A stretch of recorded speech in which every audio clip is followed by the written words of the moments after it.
Dude, I don't know, man. It looks so good. Oh, dude. Dude.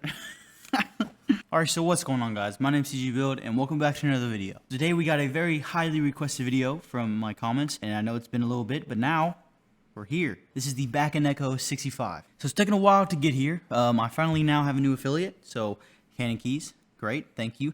It's been in the works for a while now, and it's finally here, so yes. You can go into the description and find everything I'm going to talk about there, and you'll be happy. And it is affiliate link. Just disclaimer. But yeah, that's it. Let's go ahead and talk about this keyboard. No more waiting. Okay, so first you have this case, and it's from Canon Keys on the little logo on like the little tab zipper thing. Looks pretty cool. It's very premium feeling. You have a little case, see? Pretty cool. When you open it up, you see you have a little rag that's covering the actual keyboard in the main department, and you undo it and you open it up, and bam, you see the keyboard. Now this is the aluminum CNC one. It's still really good, but that's like cast aluminum. This one is like CNC aluminum, so it's higher quality, but it is a little bit more expensive. It's $190. Now I can attest that it does feel really good.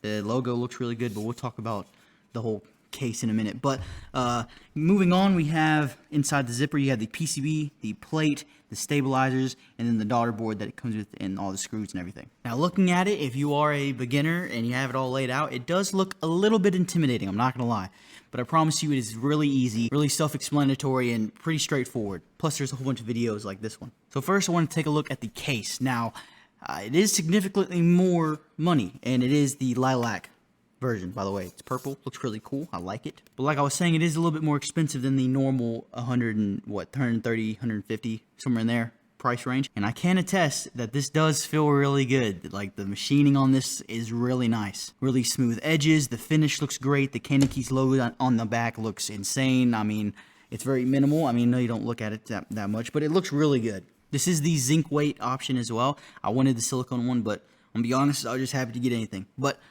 this is a pretty good sound test for it, and I mean, it does sound good, as you can tell.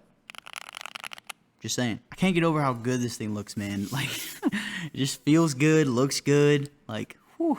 Now taking a look at everything else, you have the PCB. Now the PCB, pretty self-explanatory. It looks good, it functions as it's supposed to, and it's nice. It is south-facing LEDs, by the way, so no worry for north-facing interference and all that. Oh, and by the way, the PCB is also hot swappable, and it has white LEDs. It's not like RGB stuff. The plate material is FR4, which I do like. It's personally probably one of my favorites, but everyone's different. But it does come with a universal FR4 plate. You also have the 50A, what is it called? The ring.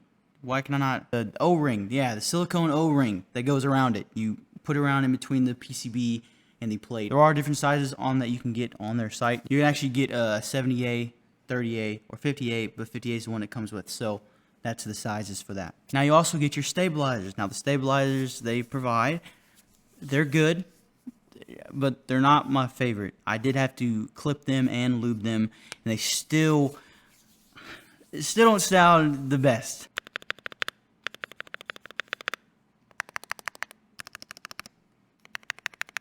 I mean, they're good, but like it's not the best ever. And then of course the little daughter board that goes into where the USB Type-C so it can work, and it connects to the PCB. Pretty simple there. You got some screws, screw it in, bam, done. Now moving along to the switches. The switches we're going to be using are this is a funny little story here. Now, whenever they asked me what I wanted to do for a build, I told them I wanted the Bakeneko65. So they gave me the more expensive one, clearly, which I'm not gonna deny it, dude. It does feel good. It feels really premium. But I did it in mind thinking I was gonna get the cast aluminum one. So I got a little bit in here. They're the J-Wick blacks, which are, if you do know, they're like a pretty cheap option. They're like, for a thing of 70, they're like $16. And I mean, they're good, but like, I would have spent more money. Like, you know what I mean? I would have spent more money on the switches if I would have known. It's a little bit weird option, like a really expensive board with budget option switches. A little weird, I know, but hey, we're gonna rock it. Now these switches are very light. Now they do come pre-lubed a little bit just on the stem, which they do sound really good stock. I wasn't gonna lube them because since I do have, if you don't know, I have carpal tunnel in both my hands, so it's doing stuff like this is really tedious for me, and because of the whole mounting system in it, it was really giving off a weird sound. So I went ahead and I lubed them. They are a 5-pin switch. They look good. I mean, what else can you say? And they're cheap too. They're all black and have J-Wick at the top. They look really good on the board. I mean, put them in the PCB, they look insane, dude. I don't know what about it. That all black look, it looks really good. Now, when I did lube these, I lubed them with Crytox 205 Grade 0 from Kinetic Labs, another affiliate of mine. You can go in the description and go do that as well. And I lubed them, and I didn't do a sound test of them not lubed, but it is a little bit better. Even my girlfriend can tell, and she doesn't know anything about keyboards as much. She has learned a lot, but not as much as I would like her to. Now, putting them into the FR4 plate and then actually the PCB, that can be a little bit hard. I will say I did have a little bit of a problem, but it was really just me. I could just be stupid. I just put it in random places, my switches, onto the actual plate and PCB, and then when it came around the edges, I held the plate and the PCB in one place and popped them in one by one, just so it'd be a little bit easier. That was the hardest part of this build, and that was and if that's the hardest part, then you know what I mean? It's pretty easy. And once you get all the switches in after you've done your lubing or whatever, then you can put the O-ring around. Put it in between the PCB and the plate. Yeah, this is the 50A1, one that comes with the actual bundle. You can buy separate ones, like I said. Now, how this thing actually sits in the case is, you see this little blocker here? That blocker, whenever you get it, put it in like this, bam, slide in, you push down onto the back, and it kind of slits into that little blocker, and it makes it to where it fits in there good. There's also in the case little nudges so that it actually sits, the PCB will sit onto the case. It's for a pretty good typing experience, a little bit bouncy, not the most ever, but it's pretty nice. Now, I am going to do some mods here, nothing too crazy, but I did do 2 mods, besides lubing and messing with the stabilizers. I did the CG mod, which I got very thin layer of medical wrap. That's pretty much what it is. Get some medical wrap, cut it, put it in there. A little layers inside, and then just kind of cut it to shape, and you're good. I only used 2 layers. It was kind of overlapping some. It was just everywhere. I don't know how to explain it. You can see it, you know what I mean? Then also, because I wanted to improve the sound of these budget switches, I went ahead and I taped the PCB. So I did a little bit of a tape mod. 2 layers. Yes, 2 layers, and that was it. And it sounds pretty good, if I do say so myself. Now, moving along to the stabilizers.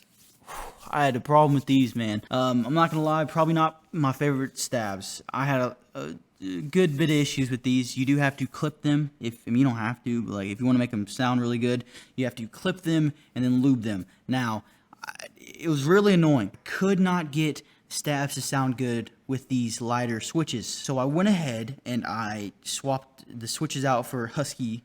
Kinetic Labs Husky linear switches. And after I did as much as I could to make these things sound better. It's not my favorite. The normal sound of pressing it is fine. It's the up. It's so much. It's it's almost crunchy, and it's real weird. I've never had this problem before. I'm not claiming to be an expert. I don't know everything. I'm learning every single day I do this. So it's real weird. I don't know. I thought it was maybe the wires needed to be adjusted, but they're good. They're perfect. I adjusted all of them, and there's no issue. So I don't know what the problem is. If you know, let me know. I would love to know. The best thing about this hobby, man, you can always learn more, and there's so many different things. The worst thing is that it costs so much. Now, that is all of the mods I did, and I think it turned out great. Now, moving on to the keycaps. Keycaps I'm using are not in stock yet, and I did ask beforehand if I could upload this with these keycaps, and they said yes. So they're not out yet, but they look pretty good, dude. Especially with the lilac board. God, man, this thing looks insane, bro. Not only are they giving me something that's pretty expensive, they're giving me something that's not even out yet. So I'm happy to show it off. It looks good, doesn't it? These are the Earl Grey Lavender keycaps. They're made from PBT, and they look pretty good. I actually didn't know what Earl Grey was at first, and then because my girlfriend really loves tea, it's tea. I didn't know that, and she did, which is pretty cool. But besides that, that's the whole build. I think it came out beautifully. These keycaps look great with this. Now, the best thing about Canon keys is that they have in-stock keycaps, which you can go and look at them, and they're all there. There's so many keycaps on there I want. They're always coming out with new ones. Go check that out. They're pretty good quality. These have no texture on them. Pretty smooth, which I do like though. I don't know, it makes it feel more premium, you know? The Legends are really thick, pretty much with all their keycaps as well. Like, they're always really thick, and that's what I'm a big fan of that. It makes it look so much better. But yeah, no more talking about it. Let's go ahead and hear this sound test.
So, what do you think, dude? I love it, dude. It's not my normal sound I go for, but that's why I love it. These switches are pretty good. I do like the O-ring whole thing going on here. The case looks really well. The mods I did, really good, I think, in my opinion.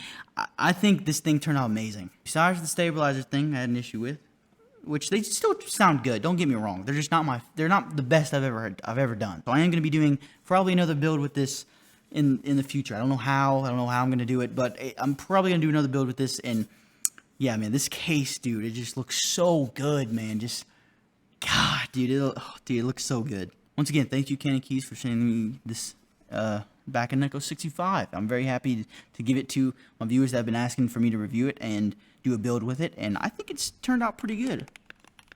During this whole video, I've been typing on it, just like the other video. I can't stop. Stop. Okay. But yeah, man, that's it. I think it turned out amazing. Hopefully you like the sound test, and yeah, this is the Bakeneko65 with the, what is it called? The Earl Grey Lavender keycaps and the budget JWIC switches. Yeah, I will see you in the next one. Dude, I don't know, man. It looks so good. Oh, dude. Dude.